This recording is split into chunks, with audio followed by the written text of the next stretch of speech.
कल ग्रहण है तो कब लगेगा और कब सुद तक है?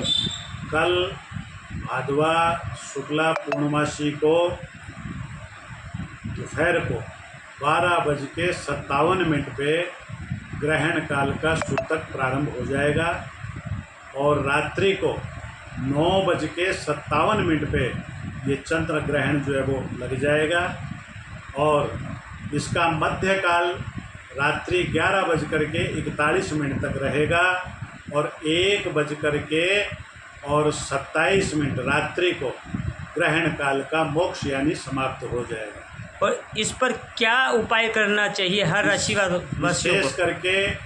ऐसे तो जब भी ग्रहण आता है, चाहे सूर्य ग्रहण आए या चंद्र ग्रहण आए, सभी राशियों को, सभी जातकों को, बल्कि देश प्रदेश वासियों को उस समय ग्रहण काल में बैठ करके अपने इष्ट के नाम का कीर्तन करें, भजन करें, अन्य कोई जाप करें, कोई हनुमान चालीसा पढ़ें, सुंदरकांड पढ़ें, कोई भी अन्य जो भी मंत्र श्लोक किसी को आता हो उस श्लोक का जप करें, क्योंकि ग्रहण काल में कोई भी दान, कोई भी जप किया हुआ अनंत जो है उसका जीवन भर फल जो है वो मिलता है और समस्त प्रकार की जो राशियों में बाधाएं होती है सभी बाधाएं दूर हो जाती है।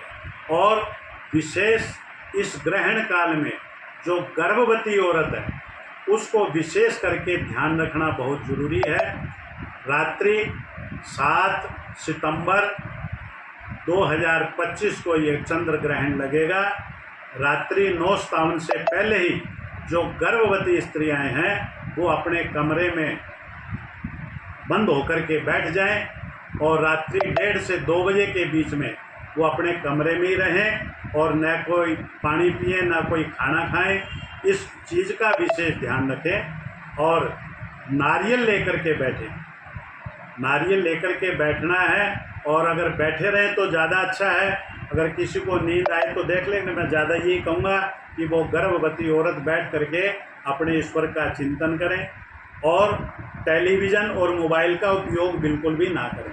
उस नारियल का फिर करना क्या है जी? उसमें चाहे तो अगले दिन वो नारियल जल में प्रवाहित कर सकते हैं और विशेष करके बस ये ध्यान रखें कि चंद्रमा की रोशनी रात्रि काल में ज़्यादा प्रभावित रहती है, तो अपने कमरे के जितने भी रूम के अंदर पर्दे हैं, अन्य हैं, वो सब ढक कर के जो है वो रखें। बाथरूम के लिए जाना पड़े तो कोशिश करें भी चंद्रमा की रोशनी उसके शरीर पे ना पड़े, क्योंकि इसकी रोशनी ही सबसे लिए आने वाले जीव के लिए और स्वयं गर्भवती औरत के लिए खतरनाक होती है।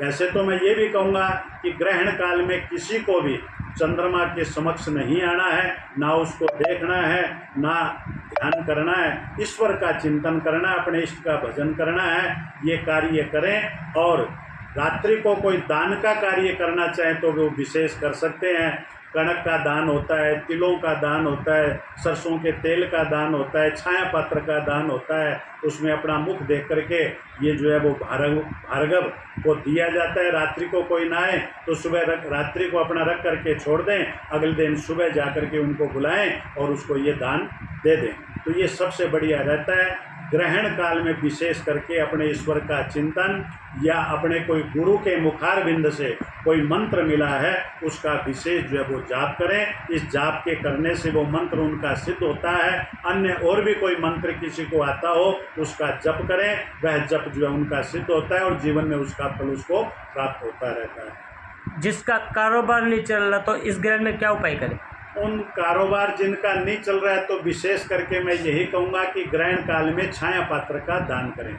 छाया पात्र के दान में विशेष करके कांसी का पात्र लें, कांसी की कटोरी हो, कांसी का प्याला हो, उसमें देसी घी डाल करके या सरसों का तेल डाल करके सोने का टुकड़ा डाल करके उसमें अपना मुख देखें और मुख देख करके वो अगर कोई रात्रि को लेने आए तो उसको दे दें, नहीं तो रख दें और सुबह वो भार्गव को बुला करके उसका दान करें। और छाया पात्र देखते समय ये विशेष अपनी कामना रखें कि मेरे व्यापार में प्रगति हो, दिन दोगुनी रात चौगुनी हो और सभी ग्रहों का मुझे आशीर्वाद प्राप्त हो। जिसके कोई लंबी बीमारी है उसको ठीक करने के लिए ग्रहण में क्या करें? लंबी बीमारी के लिए भी विशेष करके हम मंत्र का जाप करना चाहिए।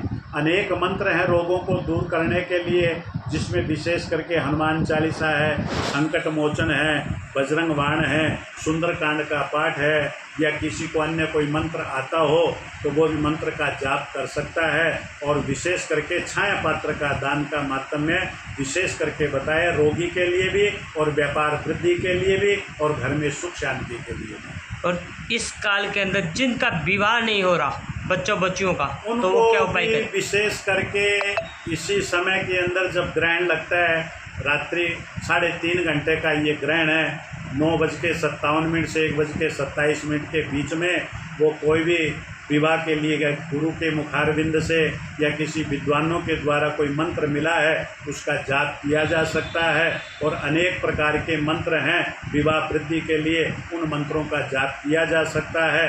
विशेष करके जैसे एक मंत्र आता है पति प्राप्ति के लिए, स्त्री को कात्यायनी महामाये महायोगिन्यतीश्वरी नंद गोप सुतम देवी पति में कुरुते नमः, इस मंत्र का जाप किया जा सकता है। और जिन पुरुषों का विवाह नहीं हो रहा है उनको पत्नीम मनोरमाम देगी मनोवृत्तानुसारिणीम तारिणीम दुर्ग संसारम सागरस्य कुलोद्भवाम, इस मंत्र का जाप करना चाहिए।